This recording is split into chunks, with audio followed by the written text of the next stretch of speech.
स्वागत है दोस्तों। आज हम बात करेंगे कि श्वास संबंधी रोगों की रोकथाम के लिए ऐसे हम और कौन से कदम उठाएं ताकि हम इस बीमारियों को ना तो बढ़ने दें और ना ही इससे प्रभावित होने वाली जो परेशानियां हैं, कष्ट हैं, उनसे हम बच सकें।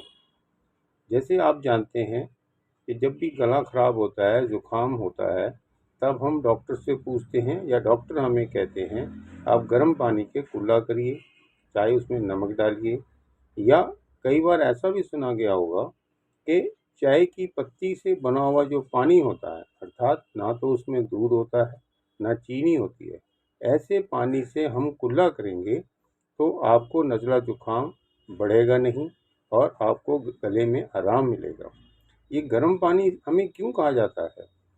सादे पानी से भी कुल्ला कर सकते हैं, लेकिन नहीं, गर्म पानी से कुल्ला करने से जो लोकल गले के अंदर परेशानी हो रही है उसमें लाभ मिलता है। उसके अंदर बलगम या फ्लैम जिसको बोलते हैं वो भी नहीं होता, वहाँ किसी प्रकार के बैक्टीरिया या वायरस इकट्ठे नहीं होते और गर्म पानी अपने आप में स्वच्छ, हाइजीनिक होता है और ये सब बैक्टीरिया या वायरस से मुक्त होता है। इसीलिए आप देखेंगे कि गर्म पानी के कुल्ला करने की अक्सर बात कही जाती है। या ना भी पूछा जाए या डॉक्टर नहीं भी बताए तो ज़्यादातर मरीज इस बात को जानते हैं। अब रही बात है, आपने अक्सर देखा होगा जिन लोगों को ये प्रॉब्लम रहती है, चाहे साल भर रहती है या अक्सर रहती है या यूं कहीं मौसम बदलते हुए होती है, वे लोग खुद सावधानी के लिए ये सब तो करते ही हैं।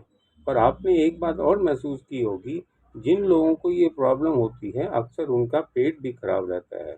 हमारे देश के अंदर जो आयुर्वेदिक मेडिकल साइंस है उसके अंदर ज़्यादातर लोग ये बात को जानते हैं कि पेट के खराब होने से, उसमें गैस होने से, जलन होने से या कब्ज़ होने से जो बीमारी होती है उसके अंदर जो लक्षण हैं सांस की बीमारियों के, खासकर दमे के, वो बढ़ते हैं। इसलिए आपने अक्सर सुना होगा लोग डॉक्टर से कहते हैं कि जो बलगम है वो यदि मेरे पेट के माध्यम से बाहर निकल जाए तो अच्छा होगा। इसके लिए हमारे पुराने लोग अक्सर, आपको मालूम होगा, जो त्रिफला है इसके अंदर 3 फल होते हैं, जैसे हरड़, बहेड़ा और आंवला। इस तीनों का मिला हुआ जो मिश्रण या पाउडर होता है इसको लेते हैं। ये केवल आधा चम्मच ही पर्याप्त होता है। चाहे आप पाउडर में ले लीजिए, गर्म पानी से लीजिए, दूध से लें या शहद में मिला के लें, या यूं कहिए कि आप इसकी जो बनी हुई गोलियां आती हैं उसको भी आप ले सकते हैं।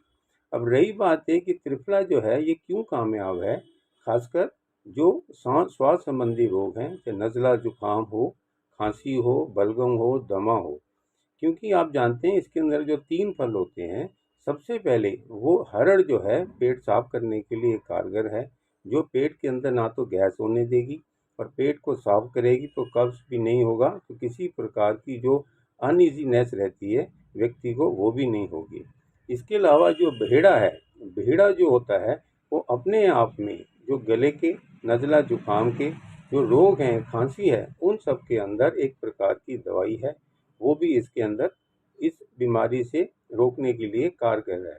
रही बात आंवला, जो तीसरा फल है या त्रिफले के अंदर, वो भी जिसके अंदर भरपूर मात्रा में विटामिन सी होता है, वो हमारी इम्यूनिटी में भी काम करता है। विटामिन सी अक्सर लोग खुद भी खाते हैं नज़ले जुकाम में, और तीनों के मिलने से आप समझिए कि पेट भी हमारा साफ हो गया। भेड़े के अंदर जो गुण है वो हमारे गले खराब के लिए अव्वल है। ऐसे ही जो विटामिन सी युक्त आंवला है वो भी काम करता है। तो तीनों के मिश्रण से हम इस बीमारी से निजात पाते हैं और इस बीमारी के जो लक्षण हैं जो हमें परेशान करते हैं उससे भी हम बच सकते हैं। ऐसे ही आपने देखा होगा कि एक त्रिकटु होता है, जिसके अंदर त्रि का मतलब 3, कटु मैंने जिसका चरपरा स्वाद हो। ऐसी जो 3 जड़ी बूटियां हैं उसके अंदर भी 3 चीज़ें आती हैं, जैसे सौंठ, जिसको आम भाषा में अदरक भी जाना जाता है, या सौंठ के साथ साथ सौंठ, मिर्च, मिर्च कौन सी, काली मिर्च, ऐसे ही पीपल। ये तीनों के मिश्रण से जो दवाई बनती है ये भी ज़्यादातर गले खराब की, नज़ले जुकाम के लिए, बलगम को सुखाने के लिए, ये सब चीज़ों में इस्तेमाल होती है। तो आप यह ध्यान रखिए, ये त्रिफला और त्रिकटु ये ऐसे बीमारी से बचने के लिए ऐसी दवाइयाँ हैं जो आम मिलती हैं इसका हम प्रयोग कर सकते हैं। अब रही बात है इसके अलावा और कौन सी चीज़ें ऐसी हैं जो अक्सर हम अपने घर में यदि हम सेवन करेंगे, ये नहीं कि बीमारी होने पे, पर हम यदि इसका रेगुलर सेवन करेंगे तो अवश्य ही हमारे शरीर में इम्यूनिटी ही नहीं, इन रोगों से बचने की ताकत तो आएगी आएगी, पर आसानी से हम जल्दी से हम इन रोगों से बच सकते हैं। इसके अलावा आपने देखा होगा लौंग, अक्सर आपने सुना होगा, लौंग भी हम मुंह में डाल के उसको चूस सकते हैं। मुंह के लिए हाइजीनिक है। इस पर किसी भी प्रकार के जो रोग हैं गले के उससे हम बच सकते हैं। इसके अलावा आप देखेंगे जो ये आपका लौंग मैंने आपको बताई, दालचीनी मैं आपको बता रहा हूँ, इसका प्रयोग भी आप कर सकते हैं। और आप देखिए कि गर्म पानी का सेवन जिस प्रकार लाभकारी है, चाहें तो आप मिश्री जो है उसको भी आप चूसेंगे तो अवश्य ही आपको लाभ होगा। तो मेरा आपसे ये कहना है, जो मैंने आपको चीज़ें संक्षिप्त में बताई, इसके अलावा आप पुदीना है उसके जो पत्ते हैं उसको आप चूस लें, या इसको आप काट के उसका गर्म पानी में उसका एक प्रकार का काढ़ा बनाएंगे, उसको भी आप ले सकते हैं। ये सब चीज़ें ऐसी हैं जो हमारे शरीर के अंदर इन रोगों को बढ़ने से रोकती हैं, या यूँ कहें जब इसकी इम्यूनिटी अच्छी हो जाती है तो हमारे शरीर के अंदर नज़ला ज़ुकाम जो है जल्दी ठीक हो जाता है। जो उसका विकराल रूप है यानी कि कॉम्प्लिकेशंस हैं वो सब नहीं होते।